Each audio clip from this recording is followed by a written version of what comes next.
അടുത്തതായിട്ട് പ്രദീപ് കുളങ്ങര. പ്രിയമുള്ളവരെ, ഈ നമ്മൾ പറഞ്ഞതിൽ പാതി നഷ്ടപ്പെട്ടു പോയി എന്ന് പറഞ്ഞതുപോലെ പറയാൻ ഇരുന്നത് എല്ലാവരും പറഞ്ഞു. അതുകൊണ്ട് ഞാൻ അത് ആവർത്തിക്കുന്നില്ല. പക്ഷേ ഈ വിഷയത്തിൽ മുനമ്പം വിഷയം വഖഫിൻ്റേതാണ് എന്ന് പറഞ്ഞാൽ പ്രശ്നപരിഹാരമുണ്ടോ എന്നൊരു ചോദ്യത്തിന് ഉണ്ട് എന്ന് ഒരു അനുഭവം നമ്മുടെ തൊട്ടടുത്തുണ്ട്. അത് പള്ളുരുത്തി ജുമാ മസ്ജിദ് ഇടപെട്ട് 85 സെൻറ്റ് വസ്തുവിനകത്ത് താമസിച്ച ഭവാനിയമ്മയുടെ കുടുംബത്തിന് വസ്തുവും വീടും അവിടുത്തെ കമ്മിറ്റി തീരുമാനപ്രകാരം അവർക്ക് വസ്തുവും വീടും നൽകാൻ തീരുമാനിച്ച്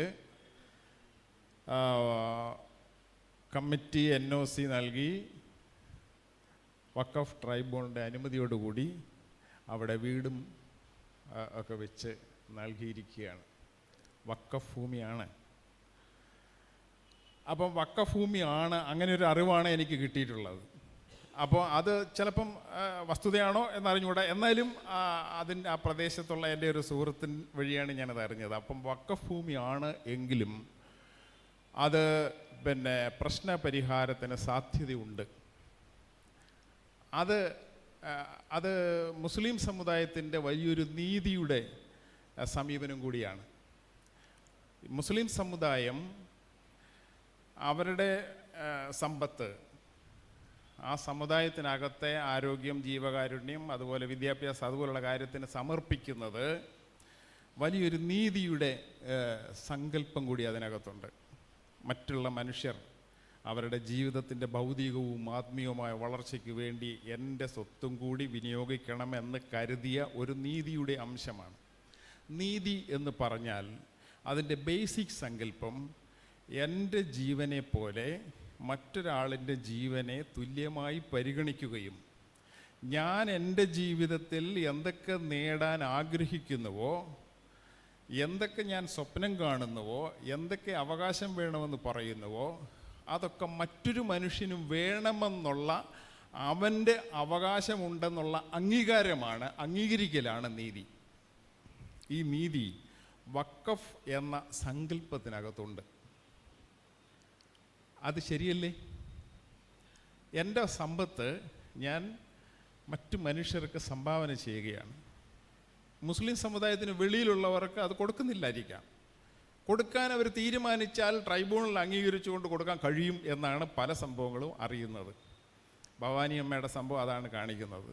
അങ്ങനെയെങ്കിൽ മറ്റുള്ള സമുദായത്തിനോടും നീതി കാണിക്കാൻ കഴിയുന്ന മുസ്ലിം സമുദായത്തിലെ വഖഫ് എന്ന് പറയുന്ന നീതി സങ്കല്പം നിലനിൽക്കണോ വേണ്ടയോ?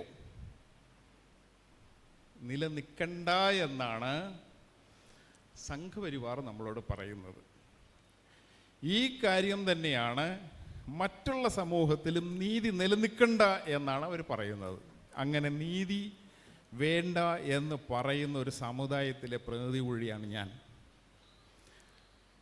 OBC വിഭാഗങ്ങൾക്കും SC/ST വിഭാഗങ്ങൾക്കും സംവരണം നിഷേധിക്കപ്പെടുകയും നീതിപരമായ അത്തരം ഭരണവ്യവസ്ഥകളും തുല്യ പ്രാതിനിധ്യവും വേണ്ട എന്ന് പറയുകയും ചെയ്യുന്ന അവസ്ഥയിലേക്ക് അവർ നീങ്ങിക്കൊണ്ടിരിക്കുകയാണ്.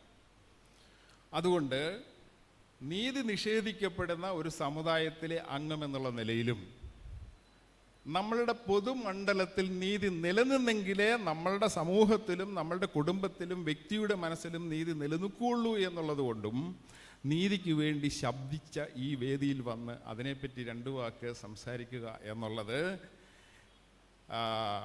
ഇങ്ങനെയൊരു ശബ്ദം പൊതുമണ്ഡലത്തിൽ ആവശ്യമാണ്. നമ്മൾ ഏതെങ്കിലും ബസ്സിലോ അല്ലെങ്കിൽ പൊതുമേഖലയിലോ പൊതുമണ്ഡലത്തിലോ ഇരുന്ന് നീതിയെപ്പറ്റിയും സംവരണത്തെപ്പറ്റിയും ഒന്ന് സംസാരിച്ച് നോക്കി, അപ്പം ചിലപ്പോൾ നമ്മൾ പോലും മിണ്ടാൻ പറ്റാത്ത അവസ്ഥയിൽ അവർ സംസാരിക്കും. സംവരണത്തിനെതിരായി.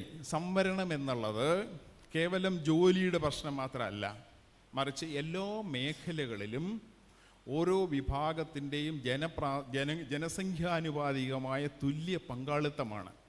അത് സ്ത്രീകൾക്ക് വേണം, വികലാംഗർക്ക് വേണം, മറ്റുള്ള സാമൂഹികമായി പിന്നോക്കം നിൽക്കുന്ന ആളുകൾക്ക് വേണം, മൈനോറിറ്റീസിന് വേണം. അപ്പോൾ ഈ നീതിപരമായ നിഷേധത്തിൻ്റെ മറ്റൊരു ഇരയായ സമൂഹത്തിൽപ്പെട്ട ആളും കൂടിയാണ് ഞാൻ.